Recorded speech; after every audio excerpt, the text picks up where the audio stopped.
Thursday, yesterday.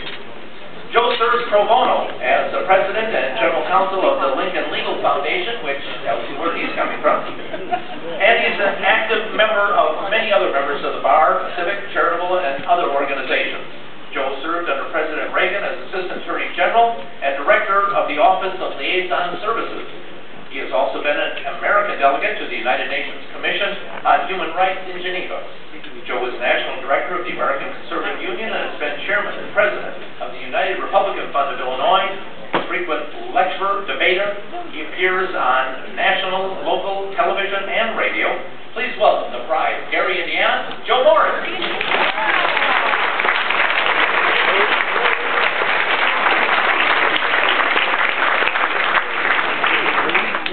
Thank you, Mr. Chairman Miller. Ladies and gentlemen, Abe Lincoln was not perfect. Abe Lincoln was a clever, calculating pal. Abe Lincoln was from Illinois. What's news? I think it's a healthy thing. I think it is a healthy thing that the world recognize that no politician is perfect, because it is a mistake. It is dangerous to liberties to translate political leadership into sainthood. It is a mistake to think that political leaders are the source of salvation on this earth. But once we recognize that, I think it's important that we face the facts and understand what principled and constructive and accomplished political leadership is and what it can do, and it's only fair to recognize what Abraham Lincoln achieved for the people of the United States, which, in my view, was to make real the promise of the Declaration of Independence. Tom DiLorenzo, I think, has performed a real service by doing something that other scholars who have been critical of Lincoln in the past have not done.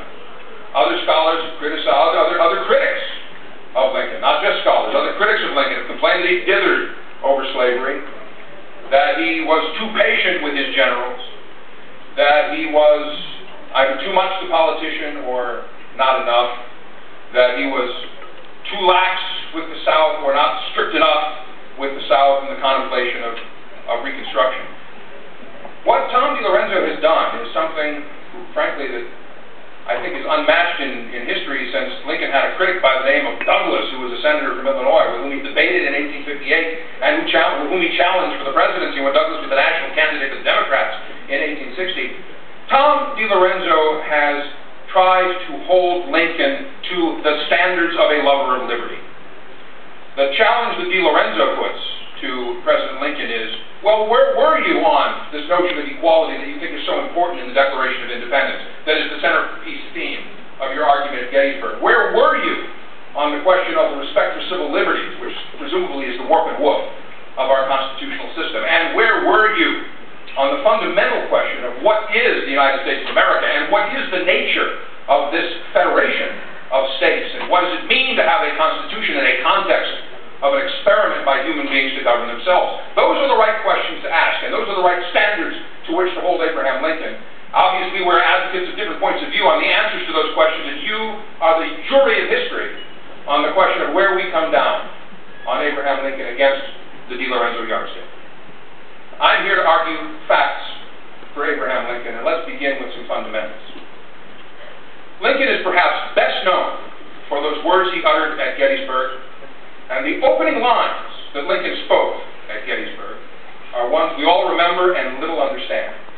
And I respectfully submit that in those words with which Lincoln opened the address at Gettysburg, you will see the essential kernel of Lincoln's understanding of what the American Federation and nation is, and why it ought to matter to those of us who are lovers of liberty. You remember those words?